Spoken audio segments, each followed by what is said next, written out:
ಈ ಸ್ವಯಂ ಪ್ರೇರಿತ ಶಿಸ್ತು ಅಂತ ಒಂದಿರುತ್ತೆ. ಅಂದರೆ ನಮ್ಮ ಸ್ವಂತ ಅರಿವಿನಿಂದ ಬಂದ ಅನುಷ್ಠಾನಕ್ಕೆ ಬರುವಂತಹ ಗುಣವಿಶೇಷಗಳು ಇದು ನಮಗೆ ನಾವೇ ಹಾಕೋಬಹುದು. ಯಾರ ಬಲವಂತವೂ ಇಲ್ಲ. ನಾವು ಏನೇನು ಅನುಷ್ಠಾನಕ್ಕೆ ನಮ್ಮ ಶಕ್ತಿಗೆ ಅನುಸಾರವಾಗಿ ಮಾಡುವಂತಹ ಒಂದು ವಿಧಿವಿಧಾನಗಳನ್ನ ಪರಮಾತ್ಮ ಖಂಡಿತ ಮೆಚ್ಚುತ್ತಾನೆ. ಜೀವನದಲ್ಲಿ ತಾವು ಸುಖವಾಗಿ ಇದ್ದು ಇತರರು ನೆಮ್ಮದಿಯಿಂದ ಬಾಳುವಂತೆ ಮಾಡುವ ಉತ್ತಮ ನಡತೆ ಅಥವಾ ಆಚಾರವೇ ಮುಖ್ಯ. ಆಚಾರವಂತವರು ತಾವಿರುವಂತಹ ಸ್ಥಳದಲ್ಲಿ ಸ್ವರ್ಗೀಯ ವಾತಾವರಣವನ್ನು ಉಂಟು ಮಾಡ್ತಾರೆ. ಇದೇ ವಿಶೇಷ. ಅಂದರೆ ಆಚಾರವಂತರು ನೀವೇನೋ ಒಂದು ಆಚಾರ ಅಥವಾ ಒಂದು ಶಿಸ್ತನ್ನು ನಮ್ಮ ಜೀವನದಲ್ಲಿ ಅಳವಡಿಸ್ಕೊಂಡಿರಬೇಕು ಅಂತ ಕಳೆದ ಸಲ ಹೇಳಿದ್ದೆ ನಾನು. ನನಗೆ ಎದುರಿಗೆ ಸಿಕ್ಕಿದವ್ರಿಗೆ 2 ಕಗ್ಗ ಹೇಳಿದ್ರೆ ಮನೆಗೆ ಹೋಗಲ್ಲ ಅಂತ ನೋಡೋಲ್ಲ, ನಾನು ಮಾಡ್ಕೊಂಡಿದ್ದು. ಆ ಥರ ನೀವು ಏನು ಬೇಕಾದರೂ ಮಾಡ್ಕೋಬೋದು. ಅಂದರೆ ಅವಾಗ ಏನಾಗುತ್ತೆ ಅಂದರೆ ಆ ಶಿಸ್ತು ಅಳವಡಿಸ್ಕೊಂತು ಅಂತಂದರೆ ಜೀವನದಲ್ಲಿ ನಿಜವಾಗ್ಲೂ ಒಂಥರ ತೇಜಸ್ಸು ತಾನೇ ಬರುತ್ತೆ. ಅಂದರೆ ನಿಮ್ಮ ಮೇಲಿನ ನಂಬಿಕೆ ವಿಶ್ವಾಸ ಜಾಸ್ತಿ ಆಗುತ್ತೆ. ಇಲ್ಲಪ್ಪ ಇವ್ನು ಸುಳ್ಳು ಹೇಳಲ್ಲ, ಇವನ ಮೇಲೆ ನಂಬ್ಕೋಬಹುದು, ಇವನ್ ಕೆಲಸ ಹೇಳ್ಬಿಟ್ರೆ ಹಾಗೇ ಹೋಗುತ್ತೆ, ನಾವು ಏನು ಯೋಚನೆ ಮಾಡ್ಕೋಬಹುದಾಗ್ತಿಲ್ಲ ಅಂತ ಈ ಥರದ್ದೆಲ್ಲ ಭಾವನೆಗಳು ಬರುತ್ತೆ. ಅಂದ್ರೆ ಅಂಥ ವಿಶ್ವಾಸವನ್ನ ನಾವು ಗಳಿಸ್ಕೋಬೇಕು ನಮ್ಮ ಜೀವನದಲ್ಲಿ ಅಂತ.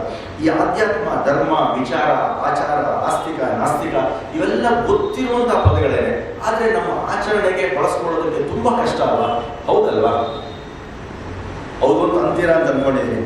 ಸುಲಭವಾಗಿ ಸಾಧ್ಯವಾಗದ ಅಂತ ಆಚರಣೆಗಳು, ಇವುಗಳನ್ನು ಅರ್ಥ ಮಾಡಿಕೊಳ್ಳೋದು ಹೇಗಪ್ಪ? ಮತ್ತೆ ಒಂದು ದಾರಿ ಮಾಡ್ಕೋಬೇಕಲ್ಲ ಅಂತ ಹೇಳಿ.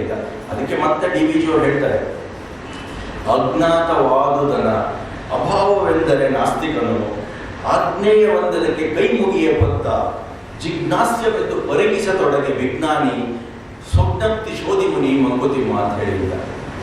ಅಂದ್ರೆ ನಮಗೆ ತಿಳಿಯದಿರುವಂತಹ ವಸ್ತುವನ್ನು ಇಲ್ಲ ಅಂತ ಹೇಳುವನೇ ನಾಸ್ತಿಕ ಅಂತ ಹೇಳ್ತಾರೆ.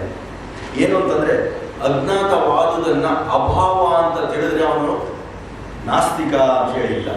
ಆಜ್ಞೇಯವೆಂದು ಅದಕ್ಕೆ ಕೈ ಮುಗಿದವನೇ ಭಕ್ತ. ಇಲ್ಲಪ್ಪ ಏನೋ ಒಂದಿದೆ, ಒಂದು ಶಕ್ತಿ ಇದೆ, ಪರಮಾತ್ಮ ನಮ್ಗೆ ಕಣ್ಣಿಗೆ ಕಾಣಿಸ್ತಾ ಇದ್ರು ಪರವಾಗಿಲ್ಲ ಅಂತದ್ದು ಒಂದಿದೆ, ಅದರ ಶಕ್ತಿಯಿಂದಲೇ ನಾನು ನನ್ನ ಜೀವನವನ್ನ ಸುಗಮವಾಗಿ ನಡೆಸ್ತಾ ಇದ್ದೀನಿ ಅಂತ ಹೇಳಿ ಇಂದ ಭಕ್ತಿಯಿಂದ ಕೈ ಮುಗಿದೆ ಅಂತಂದ್ರೆ ಅವನು ಭಕ್ತನಾಗ್ತಾನೆ. ಇಲ್ಲಪ್ಪ ನಾನು ಅಂತ ಹೇಳಿಂದ ಜಿಜ್ಞಾಸ್ಯವೆಂದು ಪರಿಗಿಸತೊಡಗೆ ವಿಜ್ಞಾನಿ ಅಂತ ಹೇಳಿದ್ದ. ಇಲ್ಲಪ್ಪ ಇದು ಏನಾದ್ರೂ ಮಾಡಿ ಶೋಧನೆ ಮಾಡಬೇಕು ಅಂತ ಹೇಳಿದ್ದ, ಅದನ್ನ ದಳದಳವಾಗಿ ವಿದಳವಾಗಿ ಒಂದು ಹೂವನ್ನೇ ತಗೊಂಡ್ರು ಅದನ್ನ ಕಟ್ ಮಾಡಿ ತಿಳ್ಕೊತಾನಲ್ಲ ಅವನು ವಿಜ್ಞಾನಿ ಅಂತ ಅನಿಸ್ಕೋತಾನೆ. ಆದ್ರೆ ತಿಳಿದುಕೊಂಡಿದ್ದನ್ನ ಆಗ್ಲೇ ಏನೋ ಒಂದು ನಾನು ತಿಳಿದುಕೊಂಡಿದ್ದೀನಿ ಅಂತ ಶೋಧಿಸಿ ಪರಿಷ್ಕರಿಸಿ ಮತ್ತೆ ಅದನ್ನೇ ವಿಚಾರ ಮಾಡಿ ತಿಳ್ಕೊತಾನಲ್ಲ ಅವನು ಋಷಿ ಅಂತ ಅನ್ಕೋತಾನೆ. ನೀವು ಕೂಡ ಋಷಿ ಸದೃಶರಾಗಬಲ್ಲವರು, ನಿಮಗೂ ಕೂಡ ಆ ಶಕ್ತಿ ಇದೆ. ಅಂದ್ರೆ ಆ ಥರದ್ದನ್ನ ನೀವು ಗೊತ್ತಿರುವಂತ ವಿಚಾರಗಳನ್ನ ಮನನ ಮಾಡಿ ಅದನ್ನ ಶೋಧಿಸಿ ಜರಡಿ ಹಿಡಿದು ಕಸನೆಲ್ಲ ಆಚೆ ತಳ್ಳಿ ಆ ರಸ ಬರುತ್ತಲ್ಲ ಅದನ್ನ ನಾವು ಜೀವನದಲ್ಲಿ ಅಳವಡಿಸ್ಕೊಂಡ್ರೆ ಅಂತಂದ್ರೆ ನಿಜವಾಗ್ಲೂ ತುಂಬಾ ಸಂತೋಷ. ಈಗ ಕಬ್ಬಿನ ರಸ ಎಲ್ಲ ಸಿಕ್ಬಿಡುತ್ತೆ, ಅಲ್ಲಿ ಕಬ್ಬಿನ ರಸ ಕುಡಿದ್ಬಿಡ್ತೀವಿ ನಾನು. ಆದ್ರೆ ಆ ಸಂತೋಷ ಸಿಗಲ್ಲ. ಕಬ್ಬಿನ ಜಲ್ಲೆ ತಗೊಂಡು ಸಿಗಿದು ಅಗದು ಜಗದು ನುಂಗಿದ್ರೆ ನಿಜವಾಗ್ಲೂ ಆ ಅನುಭವ ಹೇಳಕ್ಕಾಗೋದಿಲ್ಲ.